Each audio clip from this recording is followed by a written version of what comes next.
Hey, I'm photographer Mark Sirota. I've traveled all over the world and taken award-winning shots of celebrities and sports icons like Michael Phelps at the Olympics, Major League Baseball players, Michael Jordan, LeBron James, you name it. Come along with me and I'll show you some cool tips on how to take better photos and use Motif. Hey, what's going on? This is Mark Sirota from Motif. Today I'm going to give you some helpful hints on how to make really cool holiday photos. This could be for a Christmas card or a holiday card. It could be for a holiday book, for a gift for somebody, for a calendar, wall art for your home, whatever you like. The first tip I'm going to give you is to find a cool location within your own home.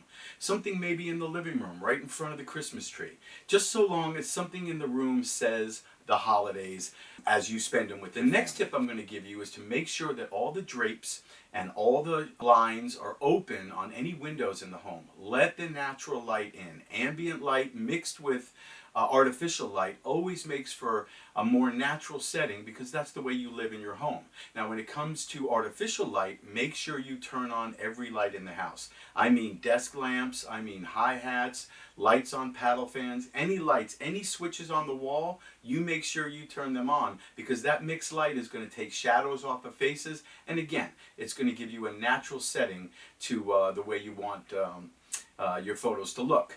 Very important to incorporate cool things into the shot that are part of what you're celebrating. So if you've got Christmas lights or maybe some sort of giant artificial candy canes, clothing is always good, where you wind up with some sort of an elf hat or shoes. Those kind of things are going to help any photo look more natural. The other thing I want to tell you is to make sure that you get your subjects engaged with you. Let them have fun. Let them make funny faces. Let children play and horse around with each other. These types of images are the candid shots that are going to get your friends and relatives and people you care about to ooh and ah over your photographs.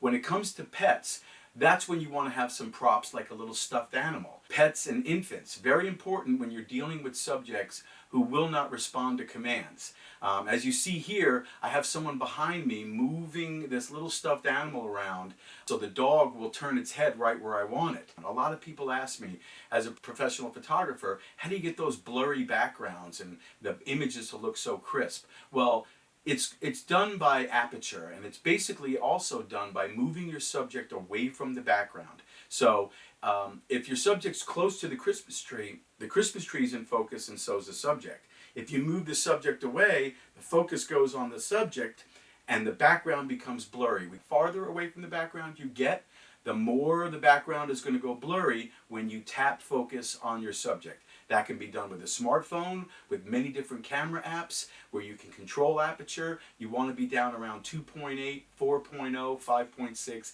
not f8, not 11, not f16, where everything's in focus for 5 or 6 feet, as opposed to 2, 8, 4, and 5, 6, where only things within 1 or 2 feet are in focus. That's the way you get those cool blurry backgrounds, much more professional pictures, and much better stuff to share with your friends and family.